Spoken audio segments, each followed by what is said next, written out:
নিজৰ দলৰ গৃহমন্ত্ৰী যে সংবিধান প্ৰণেতাজনক যিটো ভাৰতবৰ্ষৰ আত্মা সেই সংবিধান প্ৰণেতাজনক তেওঁ অপমানজনক বক্তব্য ৰাখিব পাৰে। গতিকে তেওঁৰ পৰা আজি ভাৰতবৰ্ষৰ সংবিধানখনৰ ভাৰতবৰ্ষৰ গণতান্ত্ৰিক প্ৰক্ৰিয়াৰ ওপৰত গণতান্ত্ৰিক ব্যৱস্থাটোৰ ওপৰত আপোনালোকে কিমানখিনি বেছি আশা কৰিব পাৰে। গোটেই তেওঁৰ বক্তব্যটোৱে আমি যিটো তেওঁলোকে যে গণতন্ত্ৰ সংবিধান যে নামানে, যিটো RSS এতিয়াও তেওঁলোকে এই কথাটো ভাৰতীয় এখন সংবিধান নামানে বুলি কৈছিলে।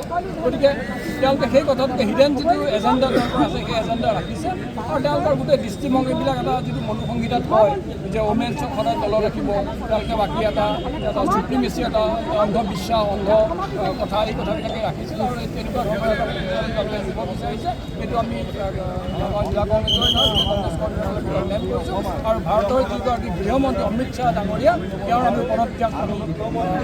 আমি পদত্যাগ তেওঁ বিচাৰিছোঁ। দেখা গৈছে যে অসমৰ ৰাষ্ট্ৰীয় পৰ্যায়ত কংগ্ৰেছতে বাধা দিয়া হৈছে, কিন্তু বিজেপিৰ ৰাষ্ট্ৰীয় পৰ্যায়ত তাত আদৰণি জন্ম হৈছে। বিজেপিয়েতো সদায় তেওঁলোকৰ দেশততো এটা গণতান্ত্ৰিক প্ৰক্ৰিয়া নাই, গণতান্ত্ৰিক শাসন নাই নহয়, এবাৰী শাসন।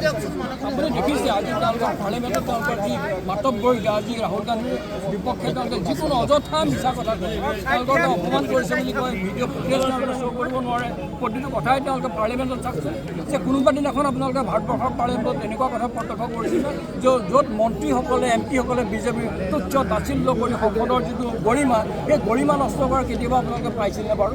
আজি বিজেপিৰ দিনত এই কথাটো হৈছে আৰু অসমৰ যিসকল মন্ত্ৰী হওক, মুখ্যমন্ত্ৰীকে আৰম্ভ কৰি বাকী যিসকলৰ নেতা পালি নেতা সকলোৰে যিটো তুচ্ছ তাচ্ছিল্য এই কথাটোৱে আমাৰ গোটেই সভ্যতা সংস্কৃতিৰ প্ৰতি এটা ভাবুকি যে আমি গোটেইবিলাক জানো অৱমাননা কৰিছোঁ আৰু এই কথাটো আজি সেইকাৰণে কংগ্ৰেছ দলৰ আমি তীব্ৰ প্ৰতিবাদ কৰিছোঁ আৰু আমি সংবিধান প্ৰণেতা ভীমৰাও আম্বেদকাৰৰ যিটো স্মৃতিত সন্মানত আমি আজি এই সমদল কৰিছোঁ। আপোনালোকক আৰু এটা কথা কওঁ, মনত ৰাখিব আপোনালোকে যে আটাইতকৈ ক্ৰিটিক আছিলে ডক্টৰ আম্বেদকাৰ, কিন্তু সেইজনক নেহৰুৱে প্ৰথম যিখন মন্ত্ৰীসভা আছিলে তাত তেওঁ মন্ত্ৰী কৰি ৰাখিছিলে যে কংগ্ৰেছৰ উদাৰতাটো কংগ্ৰেছৰ আছিলে। শ্যামা প্ৰসাদ মুখাৰ্জী নেহৰু মন্ত্ৰীসভাত প্ৰথমতে আছিলে, সেই উদাৰতাটো কংগ্ৰেছে ৰাখিছিলে, কিন্তু বিজেপি সেই উদাৰতা ৰাখিব পৰা নাই। বৰঞ্চ তেওঁলোক অসহনশীলতাৰে আজি ভাৰতবৰ্ষক শাসন কৰিব